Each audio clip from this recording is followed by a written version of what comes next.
Welcome to NTD News. I'm Kevin Hogan. Here are today's top stories. The House gets ready to greenlight President Biden's virus relief package. He's just waiting on their final approval. Experts say Biden's immigration policies are dangerous and damaging for immigrants, but highly profitable for smugglers and cartels. The White House may soon face legal action over its new immigration policy. That comes from Florida's Attorney General, who said the Biden administration is shirking its responsibilities. The heads of three major committees that promote Republicans throw their support behind President Trump. That's after Trump told them not to use his name to raise funds. And a group of hackers say they broke into the video feeds of 150,000 security cameras in the U.S. and across the world. The camera feeds included prisons, a Tesla warehouse, women's clinics, and more.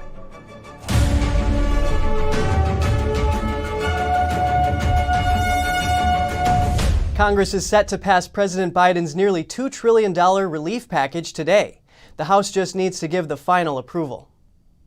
House Democrats are getting ready to give final approval Wednesday for President Biden's $1.9 trillion relief package. I'm so excited, I just can't hide it. House Speaker Nancy Pelosi calls it an historic piece of legislation.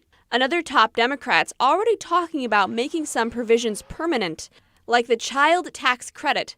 Well, one thing that you should know about the tax code, getting something out of the code is oftentimes harder than getting something in the code. So I've already had some thoughts about how we're going to expand it and make it permanent. House Republicans oppose the package, calling it excessive and wasteful.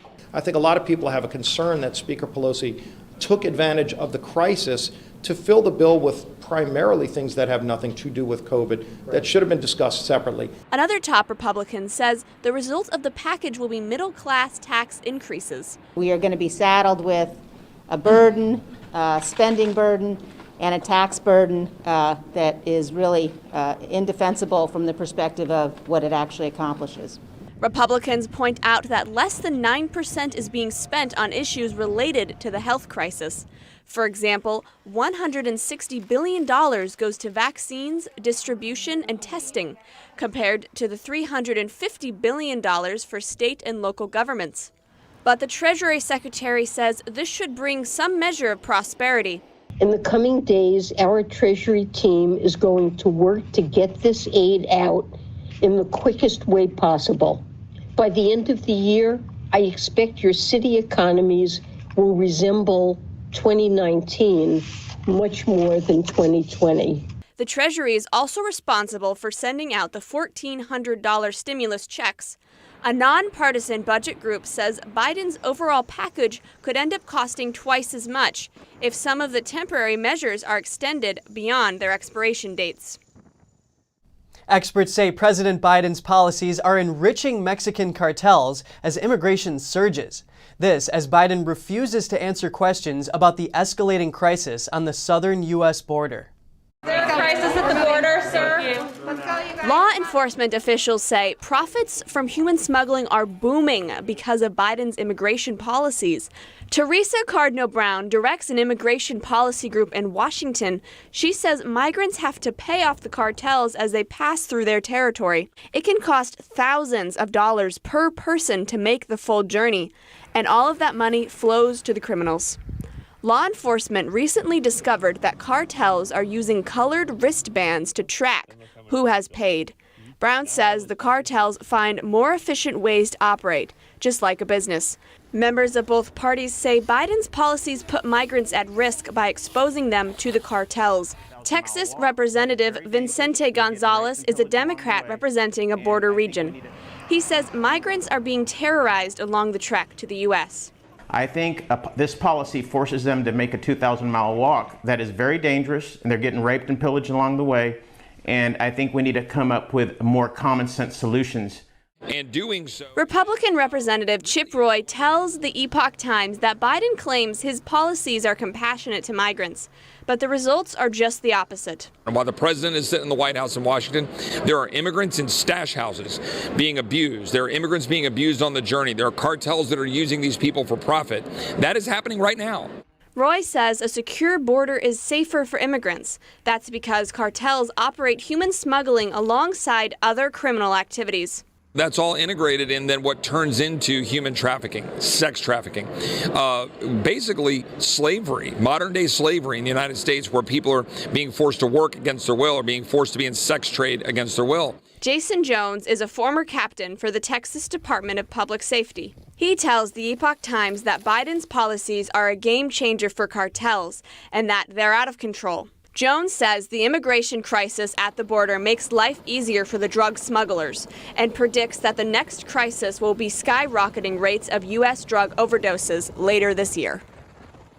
The higher number of migrants coming to the U.S.-Mexico border caused a tense exchange between reporters and the White House press secretary.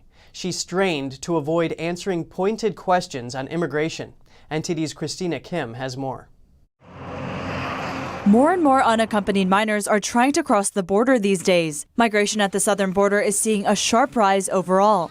Press Secretary Jen Psaki said the administration is making an effort to convey to them, quote, "This is not the time to come, that the majority of the people who come to the border will be turned away."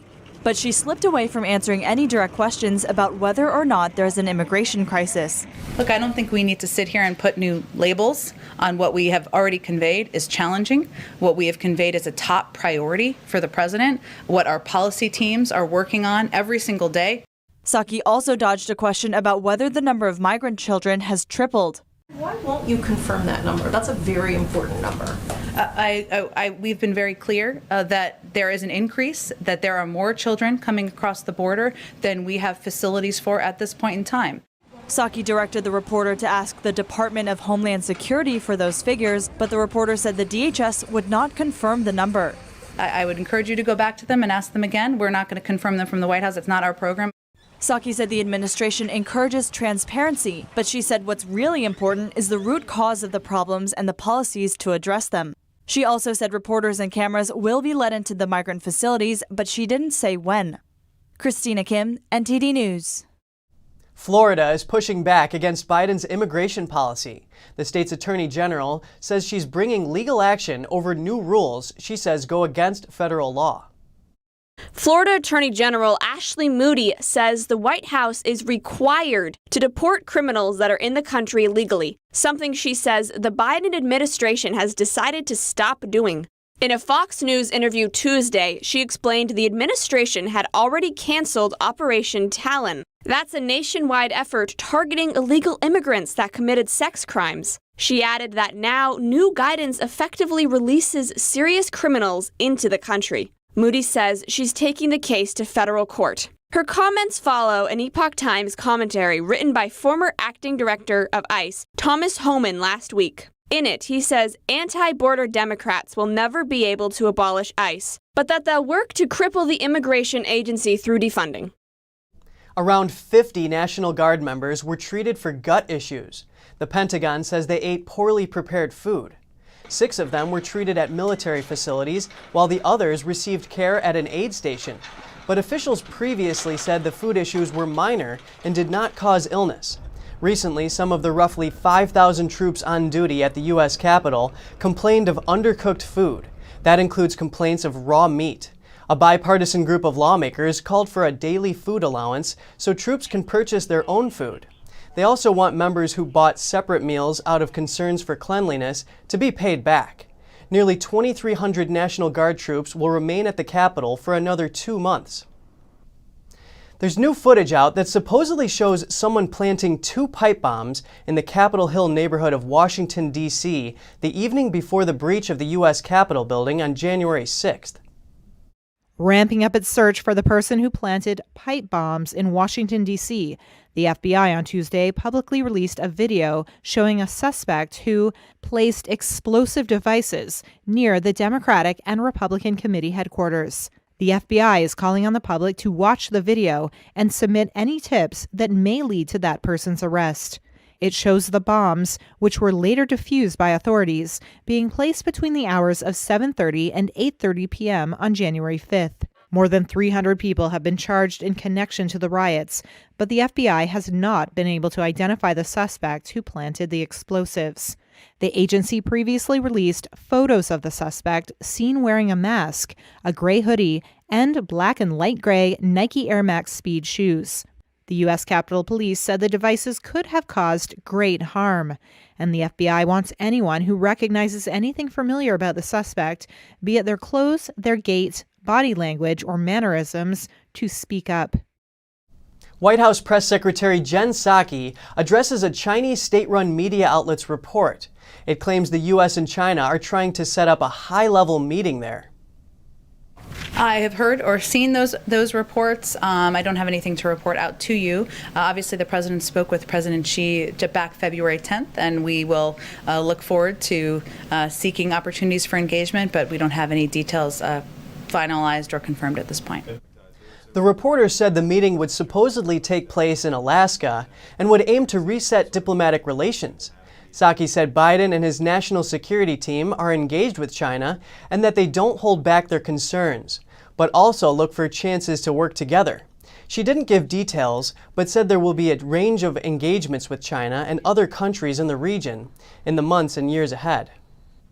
The leaders of 3 key Republican committees reaffirmed that they will continue to work with former President Trump. That's after a dispute between them over using Trump's name for fundraising. The chairs of 3 major Republican committees say they are grateful for Trump's support. Those include, for one, the RNC chairwoman Ronna McDaniel, who says the relationship between her committee and Trump is really strong, and also the chairman of the Republican Senatorial Committee, Senator Rick Scott. And third, the National Republican Congressional Committee Chairman, Representative Tom Emmer. They issued a joint statement saying, "Through Trump's powerful agenda, we were able to break fundraising records and elect Republicans up and down the ballot. Together, we look forward to working with President Trump to retake our congressional majorities and deliver results for the American people." Their reaffirmation to continue working with Trump comes after he told the 3 committees to stop using his name and likeness to raise funds. Trump wants to use the funds to support Republicans in the primaries who will challenge the incumbents who voted to impeach him. But this goes against the GOP's standard practice of backing their incumbents, thus the feud between them. Trump has run a gambit by demanding the GOP stop using his name to raise funds and telling his supporters to donate directly to his website and PAC instead. The strategy is likely to split the donations to the GOP and take money away from the Republicans Trump is looking to remove. The 3 committees face the dire prospect of trying to raise funds without being able to use Trump's name, and that's especially challenging because Trump is so popular among Republicans. After all, he can rally the base and get a lot of small donations. And the co-founder of the National Tea Party movement, Michael Johns, told the Epoch Times a unique detail about GOP fundraising. He points out that the 10 House Republicans who voted to impeach Trump may have been running for re-election with the money the RNC raised using the former president's name. The governor of Arkansas signs a bill that bans most abortions in the state. Pro-life supporters hope the measure will encourage the Supreme Court to revisit its landmark Roe v. Wade decision. The Arkansas Unborn Child Protection Act bans abortion except to save the life of a mother in a medical emergency. It does not include exceptions for rape and incest. The law won't take effect until 90 days after the legislature finishes this year's session, and opponents to the bill plan to challenge the ban in court before then. The ACLU of Arkansas calls the ban cruel and unconstitutional. The governor has signed other abortion restrictions into law since he took office in 2015, and several other abortion restrictions are still being considered in the state. A breach of privacy taken to the next level. A group of hackers say they got access to over 100,000 security cameras across the country. An international group of hackers is claiming credit for gaining access to live feeds of 150,000 surveillance cameras across the U.S. and the world. These cameras are in jails, hospitals, schools, and companies, and they all come from a Silicon Valley-based security system supplier called Verkada.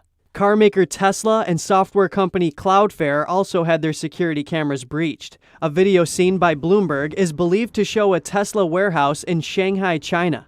Other videos seen by Bloomberg reportedly show the inside of women's clinics and psychiatric hospitals, and the hackers claim they gained access to over 300 cameras inside a jail in Alabama. Reportedly, the hackers say they lost access to the video feeds and archives after Bloomberg contacted Verkada. One of the hackers from the group claimed credit for breaching Verkada's system, saying the group did it because they wanted to show the pervasiveness of surveillance cameras and how easy it is to break into the system. That hacker also said it was too much fun not to do it. The group also claimed credit in the past for hacking chipmaker Intel and carmaker Nissan. Many of Verkada's surveillance cameras have facial recognition technology. That means customers can search and filter results based on a person's face. A representative for Verkada says it is investigating the scale and scope of the potential issue.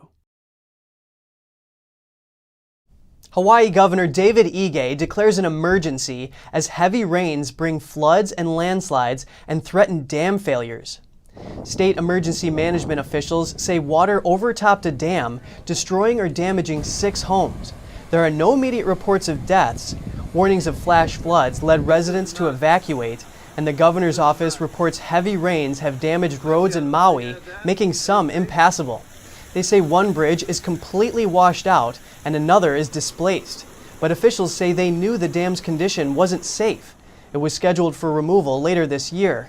Evacuations and flood advisories remain in effect, and the governor says bad weather is expected to continue until Friday. Up next, New York City's police department is asking volunteers to help free the city from graffiti. Some say it's not the citizens' responsibility to clean the streets, but opinions vary. More on that when we return.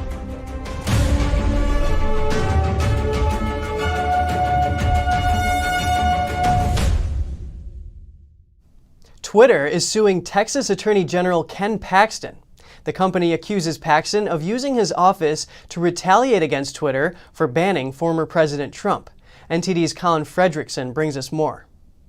Twitter is suing Texas Attorney General Ken Paxton. The social media giant accuses Paxton of abusing his authority, intimidation, and harassment. Twitter claims Paxton is targeting the company in retaliation for exercising their First Amendment rights. At issue are Twitter's moderation policies, including the decision to suspend former President Trump's account. Paxton says deplatforming Trump had a chilling effect on free speech. He also says social media companies operate like monopolies and should be regulated like utilities. Normally, I'd say you're right. Private company can do what they want, and consumers have choices. Here, consumers don't have a choice. They have no choice, and so we have to regulate that and make sure that free speech is not being controlled by a few very wealthy tech people. Paxton is now demanding information on Twitter's moderation policies and practices. Twitter says in the lawsuit that disclosing its moderation policies could undermine their effectiveness. The company also says Paxton's demands run afoul of the First Amendment. Twitter argues it has the right to make decisions about what content to disseminate on its platform. The company is asking the court to block Paxton's efforts to obtain the information or otherwise probe Twitter's internal decisions. An icy highway in Reno, Nevada had to be shut down Tuesday morning. Around 20 cars slipped, skidded, and smashed into each other. Watch out!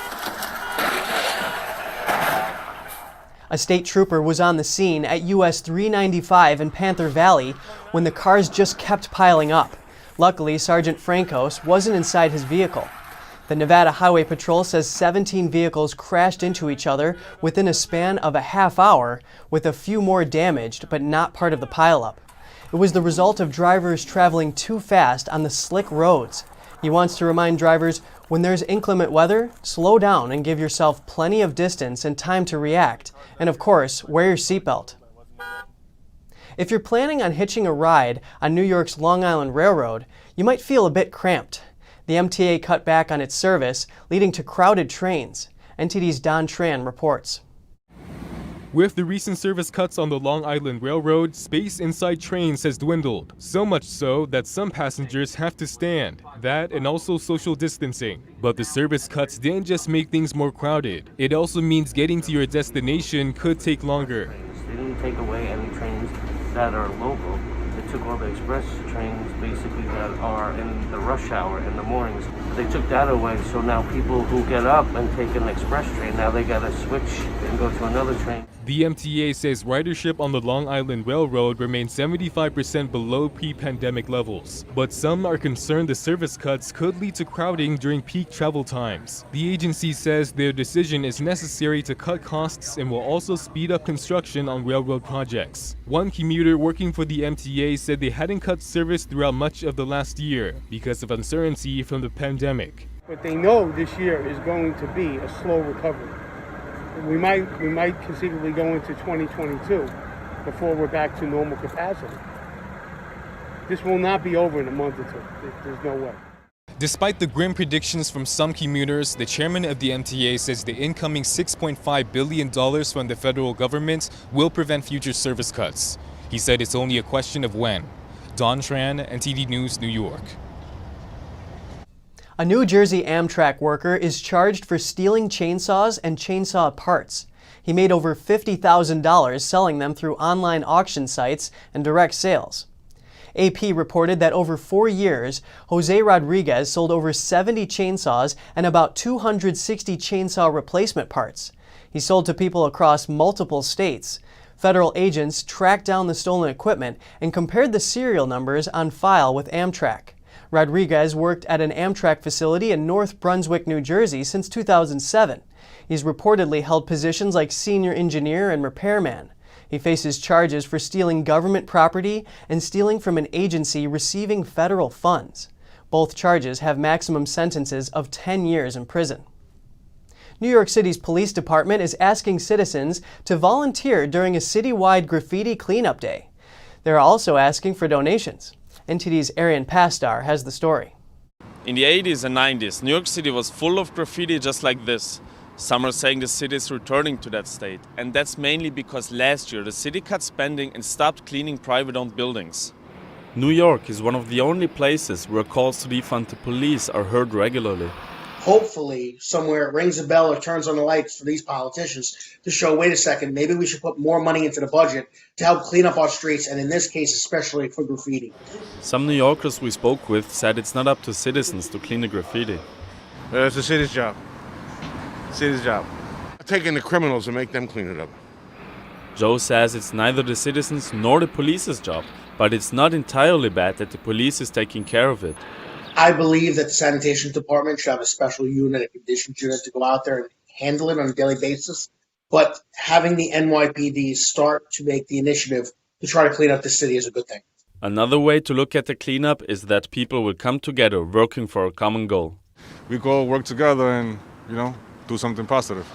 The cleanup will take place on April 10th throughout the entire city. Arian Pastar, NTD News, New York.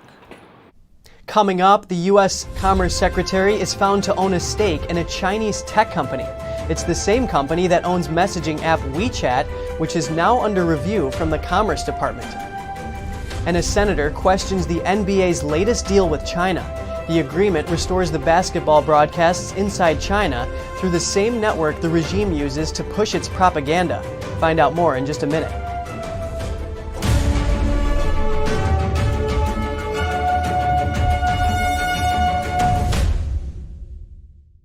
If you're like me, and I think it's actually most of us, then you're getting really fed up with the nonsense going on inside the banking system. I mean, we've worked hard our entire lives to retire comfortably. We just recovered from the crash of 2008, and it seems like it's about to happen all over again. Look at the too-big-to-fail banks. They're only getting bigger as the Fed hands them trillions of dollars daily, while simple folks like you and me, we're only getting the short end of the stick. That's why I'm glad I found this book called The Bank Failure Survival Guide. Give us a call, and we'll send you a free copy with no obligations whatsoever. Just one American to another, telling you about some options that you might not have considered. Call 866-239-2619 today for your free copy of the Bank Failure Survival Guide. That's 866-239-2619.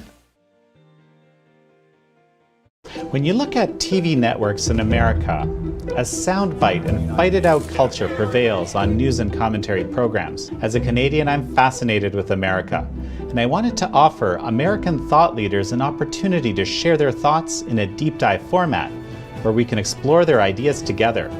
And so American Thought Leaders was born. The world's most brilliant thinkers believed that open discourse was the key to greatness. However, all around the world, we see that discourse is being stifled, and political agendas have subverted media.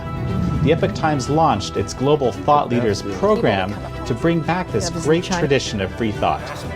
As the host of American Thought Leaders, every week I interview some of the most intriguing minds on the most pressing issues of our time. Be sure to check out our new episodes every week.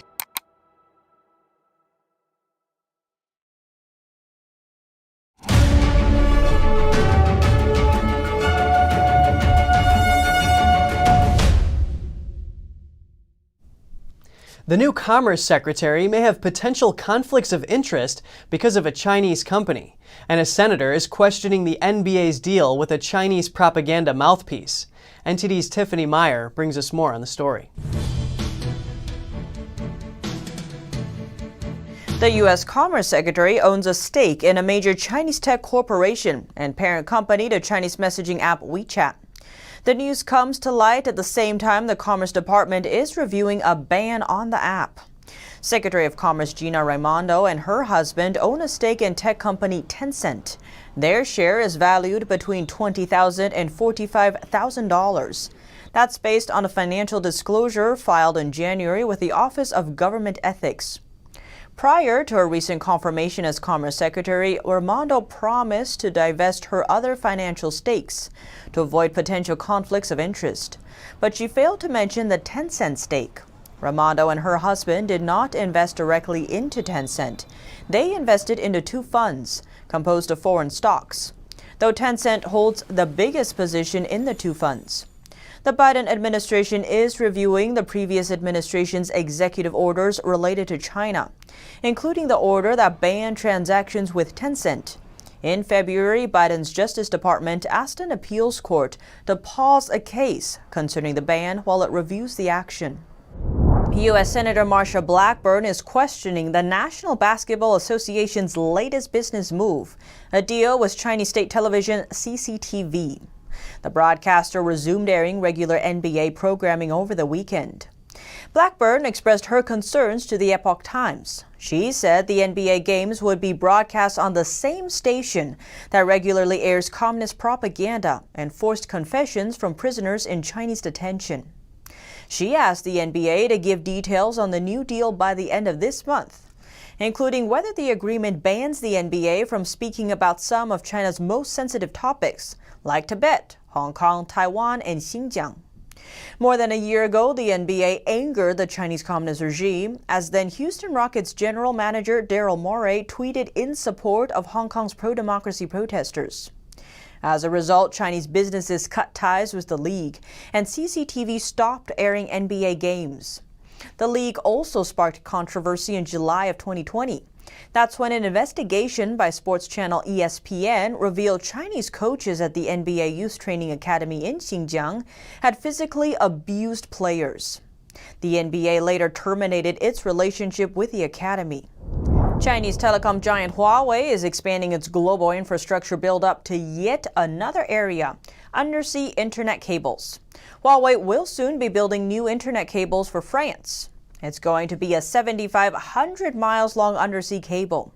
It will start in China and end up at the French port of Marseille. Huawei's involvement in the infrastructure has raised security concerns. That's for its poor security record. Under Chinese law, it is required to share information with the CCP. In 2019, the U.S. put Huawei on a trade blacklist. It deemed Huawei a national security threat. As per Bloomberg, the French port is an easy spot for cable tapping. There is a risk that Huawei might build backdoors during the construction, and that would allow it to steal information. Former U.S. Air Force General Robert Spalding says that Chinese cables and switches are the source of redirecting traffic and eavesdropping. Last year, then U.S. Secretary of State Mike Pompeo warned the international community about the Chinese regime's subversion of intelligence through undersea cables. Despite the warning, the French government still allowed Huawei to build the cable. About 400 cables transport around 98% of the world's internet data and telephone traffic. The U.S. owns many of them. Meanwhile, China has an 11% stake in the world's undersea cables as of 2019. An NGO director in the UK says there's a growing push to scrutinize Chinese state-run broadcaster CGTN more closely. This comes after recent decisions by TV regulators in the UK and France. NTD's Joy Duguid has more. UK broadcast regulator Ofcom on Monday imposed fines on Chinese state-run news channel CGTN, £125,000 for its partial coverage of Hong Kong protests, and a £100,000 fine for airing a forced confession of British national Peter Humphrey. Humphrey has mixed feelings about the rulings. I'm very pleased to see all of these disciplinary legal rulings against CGTN. I'm disappointed that the fines are so small. He says fines should be in the millions, since it involves severe and brutal human rights crimes. £100,000 fine something like CGTN is just like spitting in the wind, because CGTN is funded by the very deep and very dirty and very bloody pockets of the Chinese Communist Party. Last week, a French regulator approved CGTN's licence to broadcast in France and by extension in Europe. This comes after Ofcom revoked its UK licence in February, following complaints filed by human rights NGO Safeguard Defenders. Its director says he's not concerned about the French decision. The CSA, as they are called, made it very clear, and this is incredibly unusual, that they will be paying close attention to CGTN and what they broadcast. So I think it's actually a positive development because it puts more pressure on CGTN. He says it has always been their goal to get TV regulators to better scrutinise Chinese state-owned broadcasters. Peter Darlin is also a victim of a forced confession that was broadcast on Chinese state TV. He says he sees a growing push against Chinese Communist Party, or CCP media. And not just in Europe. An Australian broadcaster recently suspended CGTN after receiving a letter from Safeguard Defenders. He says regulations cannot properly deal with the current media landscape anymore. It's a patchwork, really, and there's a lot of ways around these regulations. So for sure, we're getting to the point where we need a reckoning with a more comprehensive overview of how do we combat disinformation, direct lies, biases. He says Safeguard Defenders has some quite exciting developments in the pipeline. Joy Duguid, NTD News. And if you want to reduce travel time when you're up in the air, there might be a solution for you in the near future. And Swiss bank UBS challenges a fine worth billions of dollars. The bank's reputation is on the line, and this is not the first time the bank has been in trouble. That and more when we return.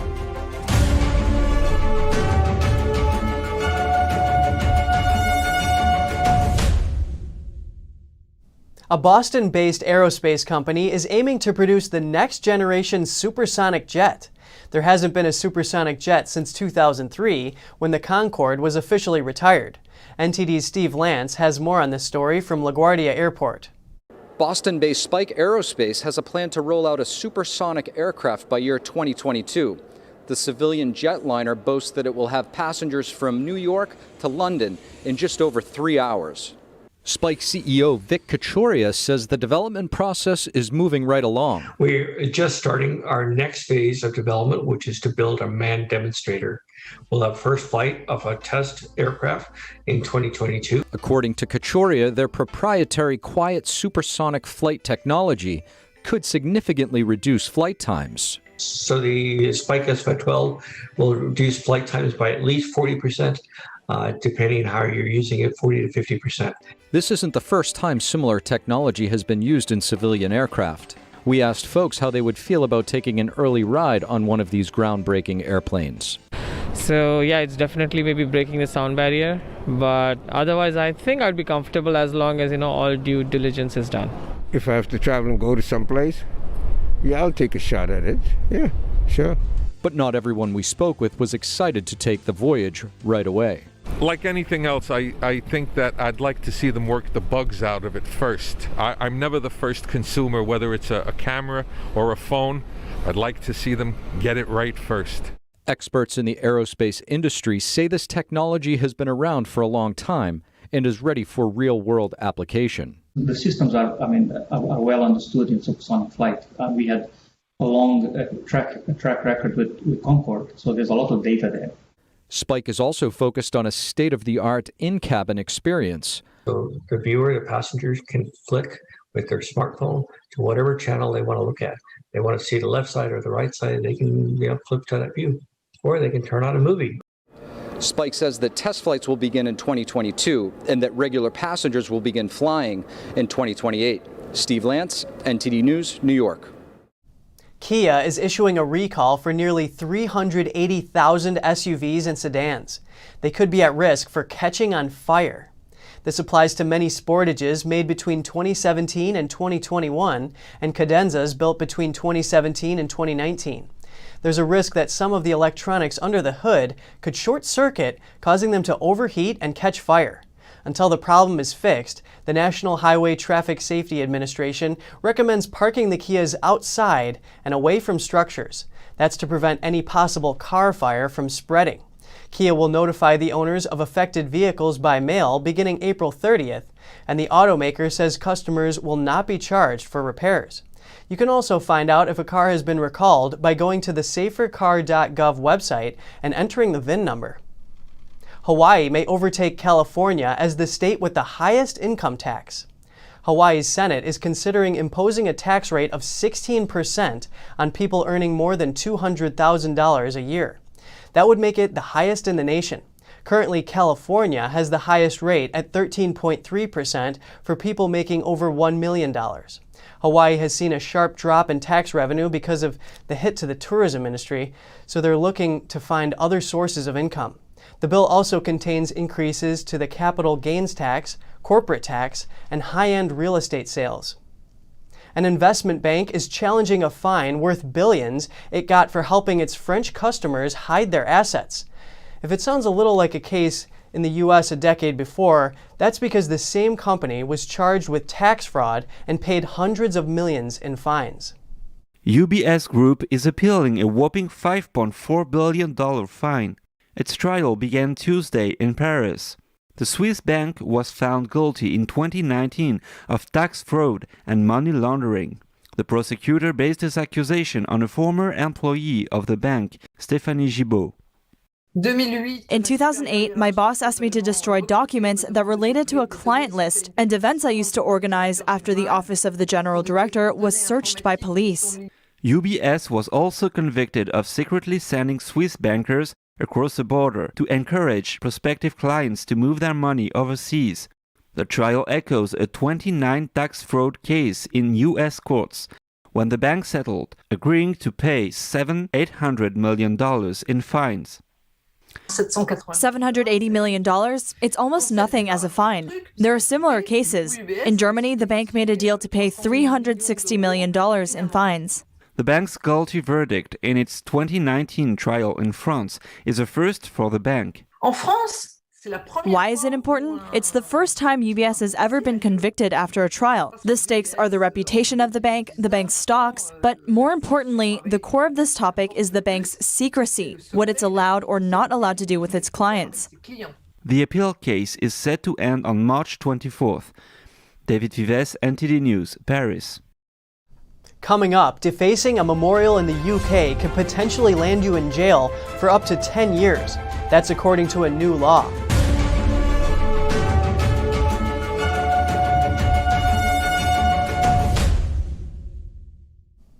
The UK government unveils new laws, including up to 10 years in jail for criminally damaging memorials. It comes after people defaced Sir Winston Churchill's statue in protests last year. Here's NTD's Jane Worrell with the story. Vandals face up to 10 years in prison for criminally damaging memorials. The current maximum penalty is 3 months. A massive chunk of new crime legislation includes a new law that increases the penalties for people damaging statues and memorials. It follows the toppling of statues last year linked to the slave trade. Activists threw English merchant and philanthropist Edward Colston's statue into the river at a Black Lives Matter march. And the word racist was sprayed on Sir Winston Churchill's statue at an Extinction Rebellion demonstration. A former police chief tells us he welcomes the new, tougher rules. Well, I'm somewhat biased because I'm the fourth generation soldier in my family, as well as my brother. So, of course, these war memorials are something I always bow my head when I pass, and that's the respect I hold them in. And it's good to see the government actually acting rather than talking about it. Police will also be allowed to restrict protests that disrupt transport links or access to Parliament.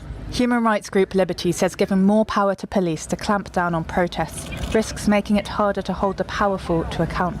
The new plans outline longer sentences for a range of crimes, with life sentences for children who commit murder, killer drivers and terrorists.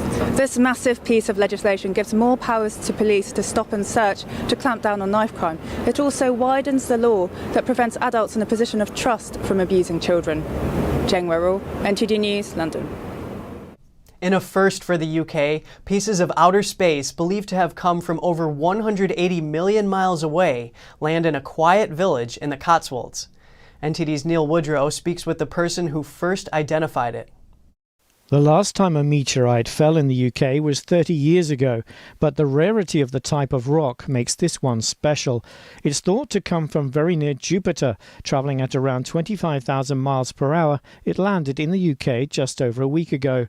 I speak with Dr. Richard Greenwood, the person who first identified the meteorite. It all started with a fireball in the sky on the 28th of February. And very importantly, there's now a network of cameras in the UK which are able to track how these fireballs are moving across the sky, and that's what they did. They were able to work out a trajectory, a path. So this thing was basically alive and glowing for about 6 to 7 seconds, and then it extinguished, and then of course it falls to Earth. Dr. Greenwood tells us how much it meant to him to officially identify this discovery. To be the person who walked up there and identified it was an honour, to be really honest. And I was bowled over. It was quite an emotional moment, actually, and I had to be composed in front of these people, but it was a tough thing because it was, wonderful to be the person who could come along and identify that meteorite. These meteorites are known as primitive. Inside, they are made up of tiny particles that date back to beyond the formation of the solar system, 4.6 billion years ago. So these are grains which came from the stars that lived and died and contributed material from which the solar system itself formed. So we call those pre-solar grains. So this meteorite will tell you about the solar system, about the very earliest part of the solar system. It'll also tell you about what went on before the solar system existed. He spoke of a theory about how life on Earth came about. We live on a planet in this inner solar system which is dry, and yet we have life, we have the oceans. And one theory is that it was these our asteroids from the outer solar system which bombarded the early Earth and brought in water and all the building blocks for life. So it's a potent theory that life itself on Earth was formed by just the sort of material that arrived in Gloucestershire. The meteorite was collected within 12 hours of falling. It hasn't been damaged by the environment. With the many elements and people all working together, Dr. Greenwood calls it a brilliant story of cooperation. But also, it is probably one of the most pristine samples of outer space ever collected from the surface of the Earth. Neil Woodrow, NTD News. In the aftermath of a disaster, how do you rebuild? This Japanese soy sauce maker has an answer. In spite of severe challenges, he found a way forward through optimism and a generous attitude. In 2011, a powerful tsunami wreaked havoc on Japan's northern coast. More than 18,000 people were killed, and over 160,000 evacuated the region. The folks who passed away are people who wanted to make this into a great town. When I meet them again in the next life, I want to do things that will make them say, "Well done, you did it." Michihiro Kono is the 9th generation owner of a soy sauce company. The tsunami destroyed his factory 10 years ago, and the damage was estimated at $2 million. But Kono continued paying his employees even without anything to sell. The biggest loss was the 200-year-old cultures needed to ferment the soy sauce. Kono had donated a few cultures for cancer-fighting research, and the medical facility was also destroyed by the tsunami. But by a miracle, the cultures were untouched. Kono restarted soy sauce production in 2013. He named the new soy sauce Miracle. Now, construction is almost complete on a new factory. It is being built on the same ground where Kono's family first began making soy sauce in 1807. I think this is a critical moment to see if I can do something worthwhile. After 10 years, to come back to where I was originally born, it's like I'm at the starting line. Kono's dream is to revitalize his home city. The pandemic has left the city lifeless and caused sales to drop by 20%, but Kono has weathered disaster before. He made use of the time to learn specialty skills with his employees. To be able to do something for someone else will save your heart. Otherwise, you trap yourself waiting for COVID-19 to be over. It will affect your heart. So I think this is a great opportunity to do something for someone else or for society. It is Kono's optimistic and giving spirit that helped him rebuild his company and carry on this long family tradition. A 13th generation Japanese potter survived a massive earthquake that struck near his town's nuclear plant. On the anniversary of the tragedy, he recounts his story of survival and resilience. Dust and rubble is most of what's left of Toshiharu Onoda's old pottery studio in Fukushima, Japan. Onoda is a 13th generation potter of Obori Soma Yaki, known for the high-pitched singing sound made when kilns are opened and the glaze cracks. On March 11, 2011, Onoda had just finished loading his kiln when a massive earthquake struck close to the Fukushima Daiichi nuclear plant and changed his life forever. The kiln in front of me started clattering and everything inside just suddenly shattered on the ground when the earthquake happened. It was the first time I went through such a terrifying experience. I couldn't move at all, even if I tried to run away. Within hours, Onoda and some 24 other potters were forced to evacuate and leave their life's work behind as nuclear reactor buildings exploded, spewing radiation across the area where their families had lived and worked for over 300 years. 10 years later, Onoda has returned to the town of Namie in Fukushima. But Onoda says everything about the town and its pottery has changed. Half of his fellow potters have quit, and some 80% of the town still remains off limits due to high levels of radiation. Even the clay and glaze which once gave their wares a distinctive blue-green sheen can no longer be gathered and processed there. But despite all the loss he has experienced, Onoda has forged on. I would like to pass Obori Soma Yaki, a tradition with history of more than 300 years, to the next generations. That is my goal. I hope that it could be carried on by as many people as possible. Onoda still hopes to reopen his own studio in Namie one day. But for now, him and Namie's other remaining potters will work at a new showroom set to open soon, where they will sell their wares, teach, and continue keeping the spirit of Obori Soma Yaki alive. Coming up, a Russian museum, a luxury brand, a St. Petersburg exhibit displays Cartier items together with historical treasures. More on that in just a minute.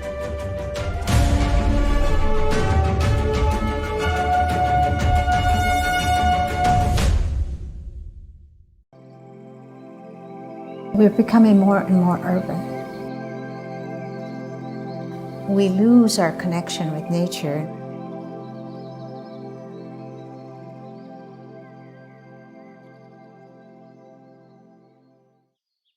This little girl lives in a world of natural beauty, nature all around her.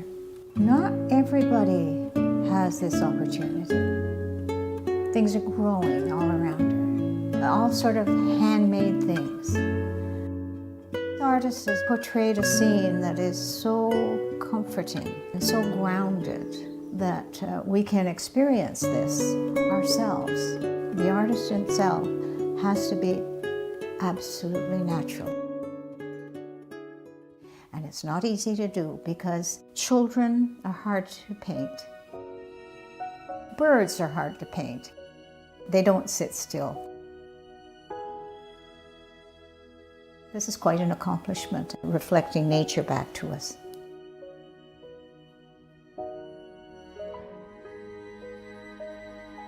It's just a pure, natural painting.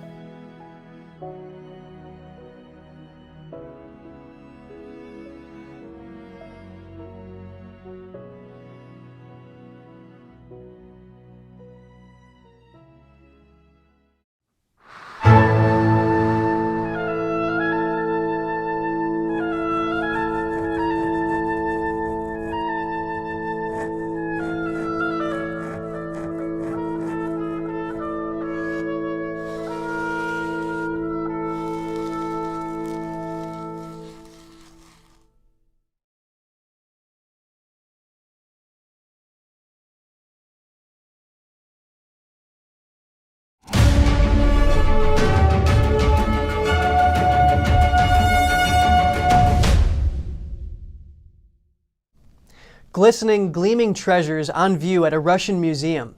The exhibit features 5 Cartier artifacts recently restored by the museum's masters. The exhibit, Cartier, Passing on Heritage and Savoir-Faire, features 5 items from St. Petersburg's Hermitage Museum. A rose water sprinkler, a crystal lamp, a jewelry box, an embroidered clock cabinet, and the ceremonial baton of Russian Tsar Alexander II, all carefully restored, and showing their connection to Cartier. A Polish princess's jewelry box. Made in 1533.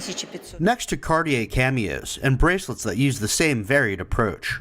It has been a part of the Hermitage collection since the end of the 18th century, during Catherine the Great's reign, and it was listed in her inventory. In the center of the exhibit, a golden aroma sprinkler made of gold, silver, and jade, and sprinkled with diamonds, emeralds, rubies, and pearls. The crystal lamp, created by Arab craftsmen in the 10th century and later decorated by Italian Renaissance jewelers. In the exhibit, it's complemented with items from Cartier which also combine crystal with precious stones. We have fixed enamel, cleaned oxides, and strengthened gems. The partnership between Cartier and the Hermitage began in 1992 and reached a new stage in 2016, when the famed jewelry house supported the museum's restoration program. This exhibit runs until April 18, 2021. Andrew Thomas, NTD News. Let's turn our attention to health now.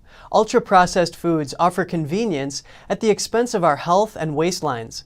Let's get the latest statistics.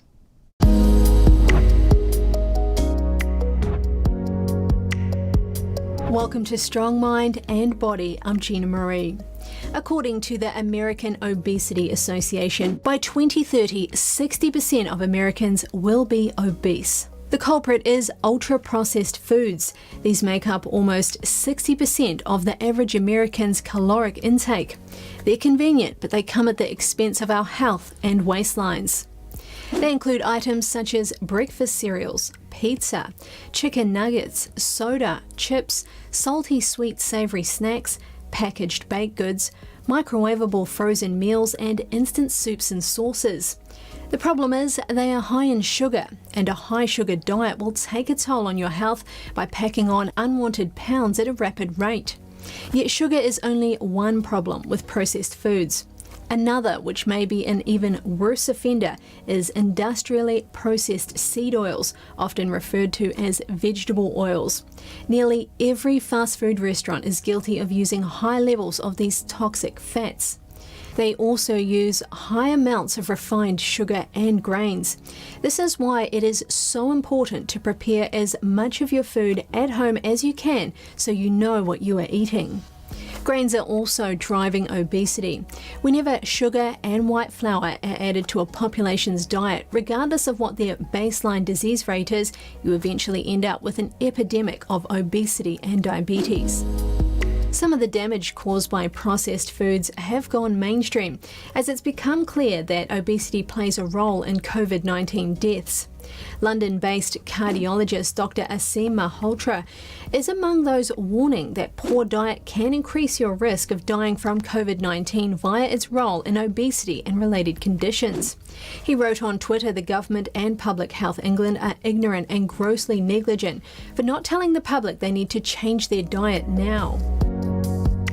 This starts with what you eat. Dr. Joseph Mercola, an osteopathic physician, best-selling author and recipient of multiple awards in the field of natural health, recommends adopting a cyclical ketogenic diet. This involves radically limiting carbs, replacing carbs with healthy fats and moderate amounts of protein until you're close or at least at your ideal weight.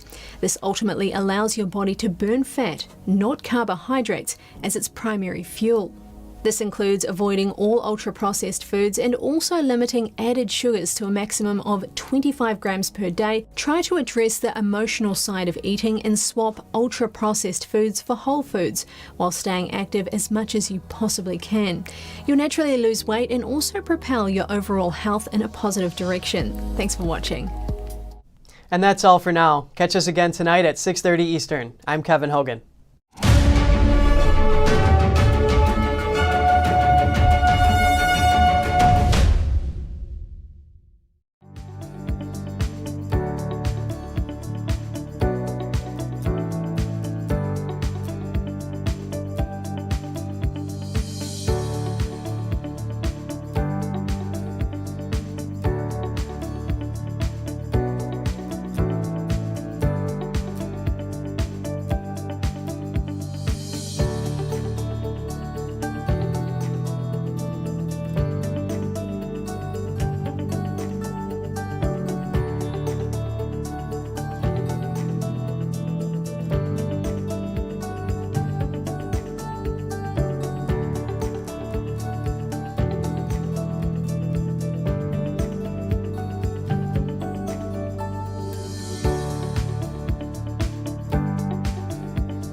Don't let YouTube decide what information you get. That's your choice. YouTube is deleting our videos and cuts you off from a source of honest reporting. Make sure you don't lose access to NTD's news content, and take a quick moment to subscribe to our newsletter so no matter what happens here, you'll keep your access to a trustworthy news source.